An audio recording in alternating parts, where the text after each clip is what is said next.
May mga pumunta na po bang mga taga-gobyerno? Wala po. Sa LGU? Wala po.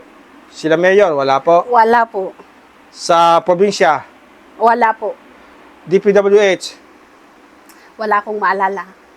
Tanggapan po ng congressman? Wala akong maalala. Wala po kayo maalala. Since nahinto itong ng kalsada, wala akong naalala. Opo. Kayo po may tindahan dito, ano? Opo. Ibig sabihin, hindi po kayo umaalis. Talagang lagi-lagi Opo. nandito kayo. Opo. De sa Purok 7, Santa Maria, Licab, Nueva Ecija. Natitibag, tulong ng gobyerno, inaasahan. Yung po bang tagiliran ng DK ay sementado? Hindi po.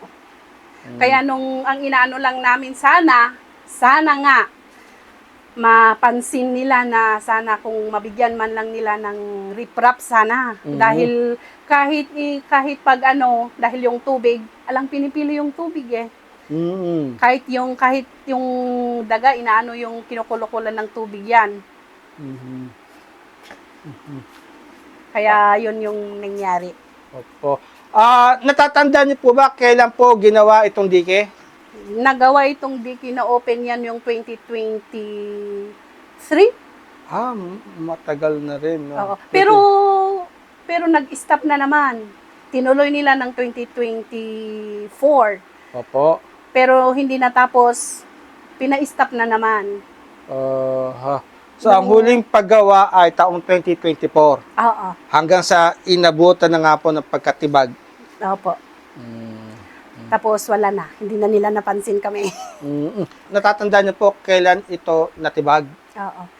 Nung last year, November 18, yung bagyong Yowan. Yung bagyong Yowan, yung super typhoon na dumaan dito sa Central Luzon. Doon po umapaw ang ilog ng Talavera River na yan. Umapaw po dito sa may kabahayan. Kaya dan po napigtas ang DK. Dahil nung naway-dining kasi yung DK na to, yung nagsasabi kami na baka pwedeng taasan ng kunti. Yung sinabi yung mga manggagawa, imposible na aapaw yung tubig. Kaya alang taon, napigtas na naman. Dahil pangalawang pigtas yan. Opo. Yan ang sikan na pigtas. Napigtas. Oo. Dahil bagyong Pipito, napigtas na naman yan. Bagyong Yowan, napigtas na naman. Mas lalong lumuwang ang pigtas. Pero yung kagandahan ng napigtas yon, dahil yung kabahayan dito, halos lubog na, kalahati na dito sa loob. Kaya ang ginawa namin, lalo na pag meron ng mga bata, inilagay namin sa taas. Oo, dahil may dahil slab. Nilagay namin sila doon at saka yung mga aso, yung mga nilagay namin sa taas. Pero nung pumigtas yan, medyo bumaba na yung tubig. Kaya lahat yung mga appliances, yung mga gamit namin, yung mga tanim, wala rin. Umapaw yung tubig na yan, ala kang makitang diki parang ilog. Ilog. Parang ilog siya na umaagos na tubig. Taon ng tibag dito mo talaga sa may tulay na yan. Kaya doon ako nag-react. Nasabi ko nga talaga, nung nagbuga ang korupsyon na yan, yan yung nasabi kong, kaya pala ito, alang taon, buwan lang na tibag. Ala talaga bang budget. Kaya nung pangalawa, inaksyonan ni sino yung Pajernos. Siyang nakatent doon.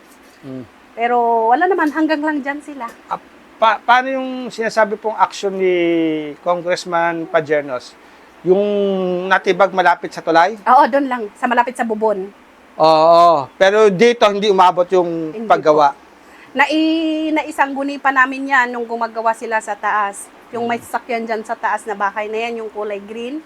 Pumunta pa sila doon nung gumagawa sila doon na sinabi nilang baka pwedeng patabunan doon sa baba. Ala naman.